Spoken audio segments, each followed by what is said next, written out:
Hello, Vanagon addicts. It's Ken Wilford here at Vanagon. I'm going to nickname this car Columbo because it's doing this just one more thing to me. So, got all this stuff done I was expecting to get done. The last video I was telling you about this code we were having that was saying possibly a bad computer. I thought also maybe it could be a battery issue. I went ahead and cleaned up all the grounds for the car that I could find. There was a bunch under the battery, took that out, cleaned them all up. We did get a brand new battery for it also. Then there was some grounds in here. There's some here, there's some under this air filter, cabin filter.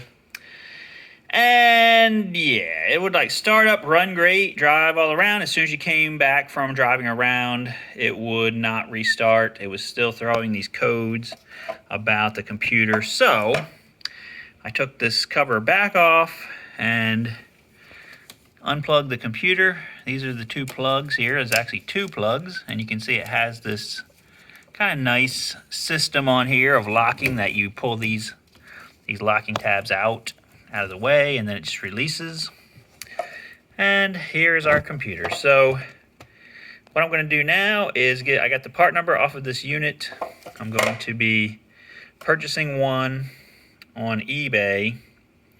It's supposed to be a rebuilt unit, and they're required to give them the VIN number. I'm pretty sure the reason why is because if I just took another ECU, like a used one, out of another Jetta or Golf of this era, and just swapped it in here, it would start up and then immediately turn off because the immobilizer. So the immobilizer is the thing that syncs with your key, syncs with the instrument cluster. The idea is to keep the car from being stolen. Okay, so if the car was stolen, someone tried to hotwire the car, there's no key in the ignition, the car will start but then immediately shut off. It's like a built-in kill switch.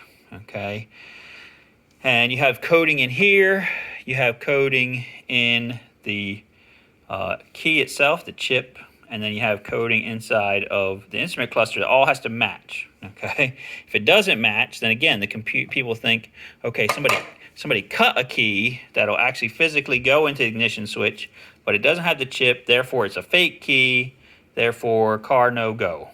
Okay, so this is the logic behind this. But you can tell something like this, like just an ECU, okay, you can buy these on eBay as a used part for like 90 bucks. Okay, good used one. I don't think they go bad that often. Okay, so you can find them all day long. 90 bucks. The problem is if you just put it into the car, it won't keep going. It'll just croak. And so I believe what happens is when you buy these quote-unquote rebuilt ones on eBay, what they have done is gone inside the ECM with a program and just defeated the immobilizer. Therefore, the immobilizer no longer is a thing. Okay, so in other words, you can swap that in, the car will start, the car will run. Now the immobilizer thing is disabled, so that means that, most likely that if you had somebody that hotwired it or whatever, then the car would drive away, I guess. Okay, but it's a 2004 Jetta station wagon, so it's not really a high in demand, thief car as far as I know. The other thing I just noticed on here is you do have a build date on the ECM of 2012. So I guess this isn't the original one because it would be 2004.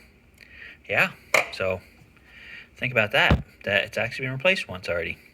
So anyway, I just thought you guys would be interested in seeing, that we're still working on this car. I'm hoping this is the final thing that we're going to be dealing with.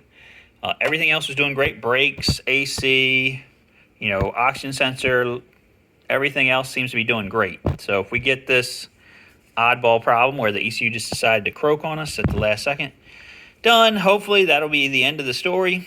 I also had a code from the transmission computer, but I went and cleared it and that stayed off, and I'm pretty sure it was just because the engine computer was dying and they weren't able to communicate. Like I was even having issues where when I hooked my VAGCOM tool up to the car or my other little scan tool, it wouldn't scan. It wouldn't get anything. And so, you know, seemed like it was getting progressively worse.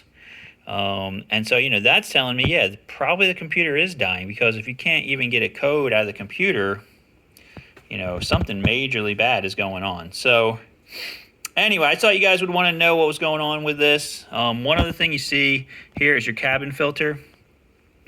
When I took this out, this had a big mouse nest on it. There's another big mouse nest over here. I don't see anything where they bit the wires or anything, so that was good. But that cabin filter, whew, it was terrible, full of mouse things. So if you're dealing with one of these cars, definitely look in this water tray.